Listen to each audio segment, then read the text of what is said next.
একটি ছিল ছোট্ট পাহাড়ি গ্রাম। সেই গ্রামে মিনাদের বাড়ি।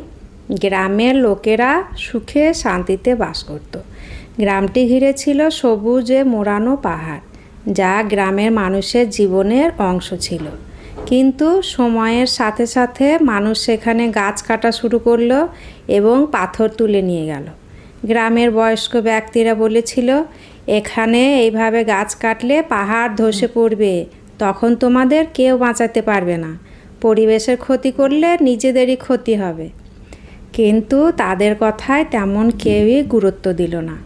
বর্ষা ঋতুতে যখন মুষলধারে বৃষ্টি শুরু হলো, বৃষ্টির তোড়ে পাহাড়ে ছোট বড় ঝর্ণা তৈরি হলো।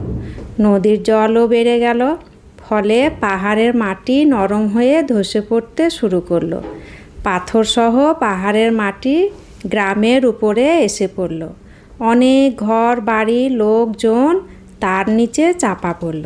গ্রামের বহু মানুষ এবং তাদের গৃহপালিত পশু এই বিপর্যয়ে মারা গেল। এই ঘটনা দেখে মিনা খুবই কষ্ট পেল। সে তার দাদুকে জিজ্ঞাসা করল, দাদু, পাহাড় কেন ধসে পড়ল? কী করলে এ বিপদ থেকে আমরা রক্ষা পেতাম? দাদু বললেন, মিনা, গাছ আমাদের পাহাড়কে বাঁচায়। গাছের শিকড় মাটিকে শক্ত করে আঁকড়ে রাখে, বৃষ্টি হলে জল শোষণ করে। কিন্তু যখন আমরা গাছ কাটি, তখন মাটি দুর্বল হয়ে যায় আর পাহাড়ে ধস নামার সম্ভাবনা বেড়ে যায়।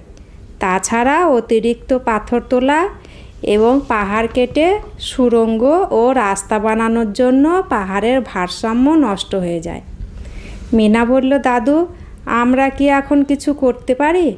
দাদু বললেন, হ্যাঁ মিনা, আমরা পাহাড়ে গাছ লাগাতে পারি। গ্রামের সবাই যদি একসাথে মিলে কাজ করে, তাহলে আমরা আবার এই গ্রামকে সুন্দর করতে পারবো। দাদু মিনা ও তার বন্ধুদের নিয়ে গাছ লাগানো শুরু করলেন।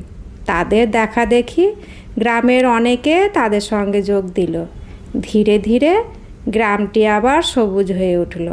সকলে বুঝল, প্রকৃতির সুরক্ষা করলে প্রকৃতিও আমাদের সুরক্ষা করবে।